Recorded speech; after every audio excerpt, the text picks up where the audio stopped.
Hello everyone, welcome back to the Mystery Channel 33. I am Tatiana. I'm here to help solve more missing women, children, and men cases. I'm here to break the codes if I see any. I'm here to see where their bodies are located if they know. And I'm also here to see if they are alive, deceased, body suited, change identity, or misidentity. You already should know who's involved, so let's begin. Her name is Denise Newsome Porch.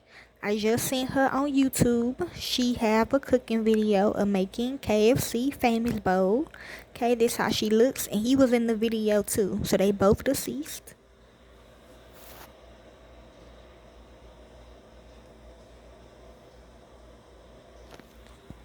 She has been missing since July the 31st, 1975, from Charlotte, North Carolina.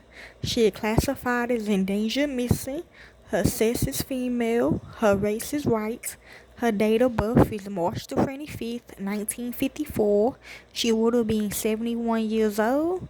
The age when she went missing was 21 years old. I'm hearing her killer was at that time 21 years old. This happened recently, probably around 2007 to 2020. Okay, 2020. Height and weight is 5'6", 145 pounds. Her associated vehicles is a Chevrolet Camaro, accounted for. Who? So that is under her name. Distinctive characteristics is Caucasian female, blonde hair, and blue eyes. Literally like she drive it. Okay. Details of disappearance. Porch was last seen in Charlotte, North Carolina on July the 31st, 1975. She was employed as the manager of Yorktown Apartments on Tyvola Road at the time and also resided in the complex. Okay, you already know what that means. She left a note for her husband saying she left to show an apartment to a prospective renter. The killer did, okay? So her husband, he might be innocent, he might not be. I'm hearing he innocent, okay? She was last seen during the afternoon hours as she showed a man around the property. She had never been seen again. Um, Somebody came to me asking me to let them see an apartment, and I told them like it's already rented out, so that could be a sign. There was no signs that a struggle had taken place inside her own apartment, and the air conditioning and television set were left off. Porch left all of her personal belongings behind, including her Camaro and her purse. True. The only thing missing was the keys to the vacant apartments in the complex. So her house and a log of available units. Oh yeah, which she will show to prospective tenants. She has never been seen again. Okay, they about to kill her. And an extensive search did not produce any clues as to her whereabouts. Her family had her declared legally deceased in 1982. 7 years after her disappearance, it is not believed that Portia left of her own accord. Her family says she was happy with her life at the time of her disappearance, and she had just celebrated her first wedding anniversary. I'm hearing who? Larry Jean Bell emerged as a possible suspect in Portia's case in the mid-1980s. A photo of Bell is posted with this case summary. A former electrician. Okay, I know him. He was in that movie with my daughter. We was our electrician too. He lived on Sherry Crest Lane in 1975, approximately 300 yards from Yorktown Apartments. Bell was found guilty of the murders of two young women from South Carolina in 1985 and sentenced to death. He maintained his innocence in Portia's case and was never formally charged in connection with her disappearance. He is also the prime suspect in several other young women's disappearance and presumed murders in North Carolina, including that of Cindy Cornetta, who went missing in 1985, which I'm going to read. So this is about the killer again.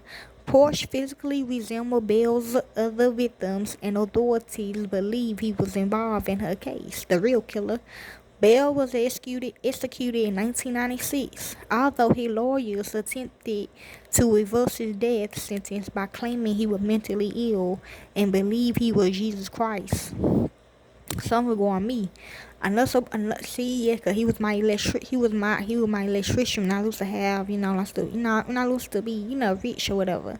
Another possible suspect who tried to extort a 50,000 ransom from Portia's family after her disappearance turned out to be an opportunist who had not been involved in her pursuit abduction.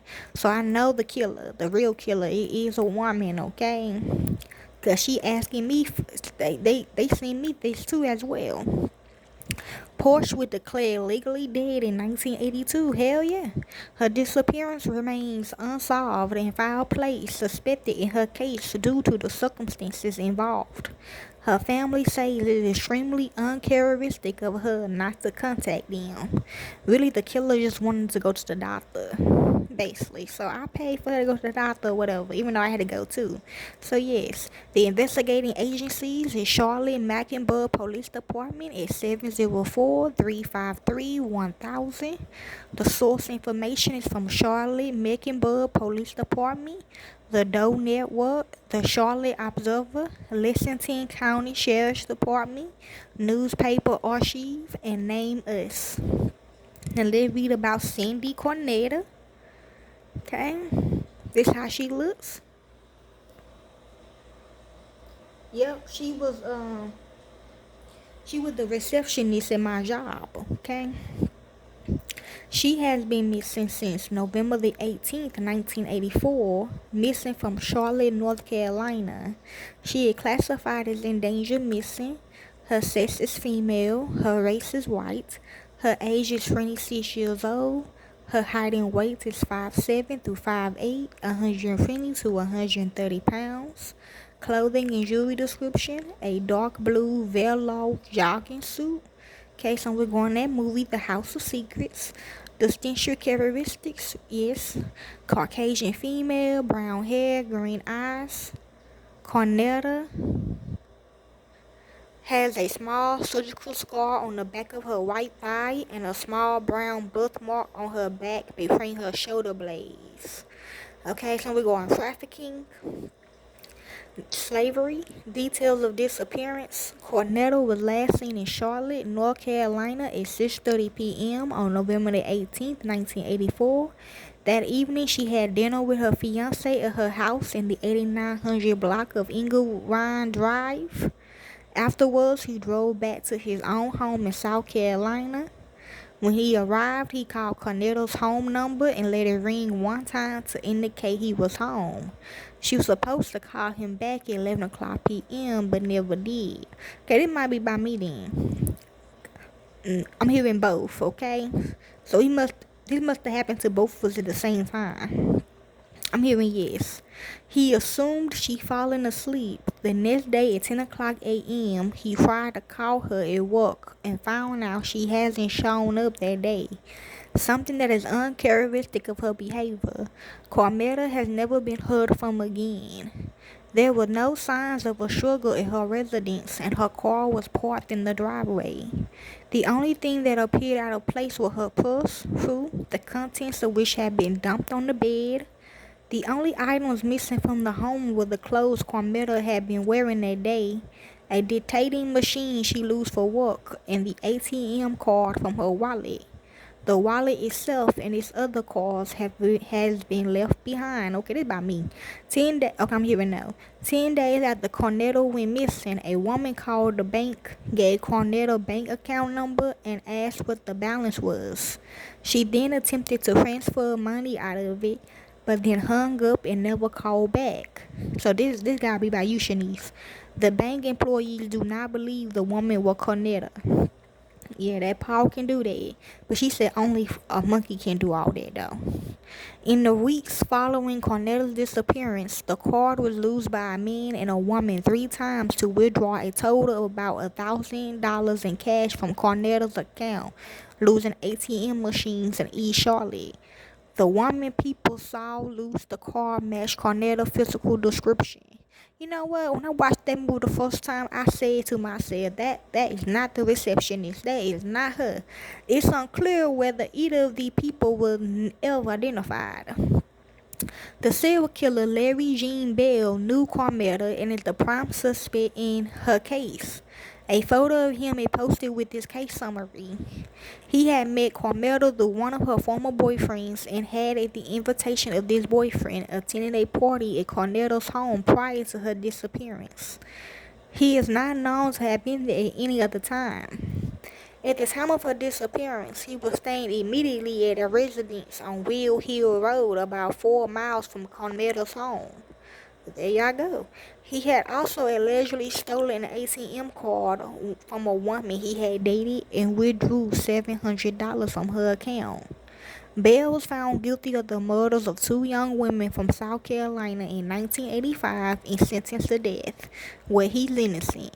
He maintained his innocence in Carmela's case and was never, and was never formally charged in connection with her disappearance. I thought he was alive. Yeah, he sounded like he was. He is also the prime suspect in several other young women's disappearance and presumed murders in North Carolina, including that of Denise Porch, who went missing in 1975. Bell was executed in 1996, although his lawyers attempted to reverse his death sentence by claiming he was mentally ill and believed he was Jesus Christ. Carnetta grew up in Millers Creek, North Carolina, and got an associated degree in Secretary of Science from Rice Community College. At the time of her disappearance, she worked as an insurance claims adjuster at the Gay and Taylor Company, as well as a part-time model for Charlotte Merchandise Mart. She was close to her family and called her parents at least once a week. Her wedding was set for April the 20th, 1986, 5 months after her disappearance. True, her case remains unsolved and foul play is suspected. My boss daughter. The investigating agencies is Charlotte Mecklenburg Police Department is 704-336-4978. The source information is from Name Us and the Charlotte Observer. And that's all the information they have of them. If you like to help with these cases, you can. I don't do it for the fame or the money. I do it because this is what I love to do. And to the real families of these victims, corporate America will set you up. Thank you, peace, and be safe.